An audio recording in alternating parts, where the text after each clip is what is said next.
Salut les amis. Catherine a toujours apprécié ses visites estivales au village de sa grand-mère. Cependant, cette année, quelque chose d'extraordinaire l'attendait. Quand elle est sortie de la voiture et s'est approchée de la maison de sa grand-mère, elle a remarqué le petit chiot gris qui remuait sa queue avec enthousiasme. Les yeux de Catherine s'élargirent d'émerveillement. « Grand-mère, qui est cette adorable petite fille ?» Catherine s'agenouille pour caresser le petit chiot. Grand-mère sourit chaleureusement. « Oh, ma chère Catherine, j'ai trouvé ce petit morceau gris près de la forêt.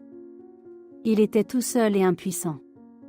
Je ne pouvais pas le laisser là-bas, alors je l'ai ramené à la maison. » Catherine a été instantanément frappée par le charme du chiot. Elle a décidé de l'appeler Jeff. À partir de ce moment-là, Jeff est devenu un compagnon régulier de Catherine lors de ses escapades estivales. Il la suivait partout où elle allait, ses petites pattes laissaient une marque indélébile dans son cœur. Pendant que Catherine restait dans le village, elle s'occupait de Jeff comme de son propre enfant. Elle le nourrissait de lait de vache et lui donnait de la viande pour assurer sa croissance et son bien-être. Catherine a même essayé de lui enseigner des commandes de base, mais Jeff lui répondait souvent une indifférence ludique, la faisant rire. Les jours se sont transformés en semaines et Jeff a rapidement grandi à la taille d'un chien adulte. Ses yeux autrefois petits et innocents brillaient maintenant d'esprit et ses crocs devenaient visibles pointus. Il était temps que Catherine rentre à la maison. À contre-cœur, Catherine dit au revoir à sa grand-mère et au village. Elle est montée dans un bus qui devait la ramener dans la ville animée. Cependant, le destin avait d'autres plans. Seulement 3 miles plus tard, le bus s'est soudainement arrêté, il y avait de la fumée. Le chauffeur a annoncé qu'il devait attendre le remplacement du bus, mais Catherine savait qu'il ne peut pas se permettre d'être en retard sur son vol.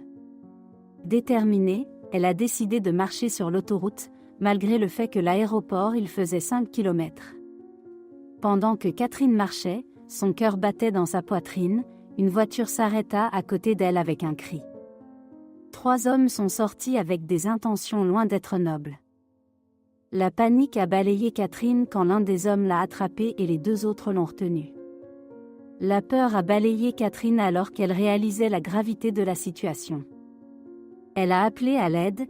Sa voix était une supplication désespérée dans un terrain désertique. Et puis, comme en réponse à son appel, un rugissement furieux et primitif a brisé le silence moment. À son grand étonnement, un loup apparut de l'ombre, ses yeux perçants s'arrêtèrent sur les hommes. Le loup s'est précipité sur le premier agresseur, lui enfonçant les dents dans la main. Les 2 autres se sont précipités pour se défendre, mais la férocité du loup ne connaissait pas de limite. Il a combattu avec une détermination implacable, laissant les assaillants dans le sang et les bleus. Après une confrontation brutale, les hommes se retirèrent rapidement, dans leurs yeux avait une peur évidente. Alors que la voiture se précipitait, Catherine se tenait là, tremblant, son cœur rempli de mélange gratitude et révérence. C'est à ce moment-là qu'elle remarqua le loup qui marchait vers elle, sa fourrure grise étant salie de boue et du sang. Au fur et à mesure que le loup s'approchait, les yeux de Catherine s'élargissaient de reconnaissance. C'était Jeff, son fidèle compagnon.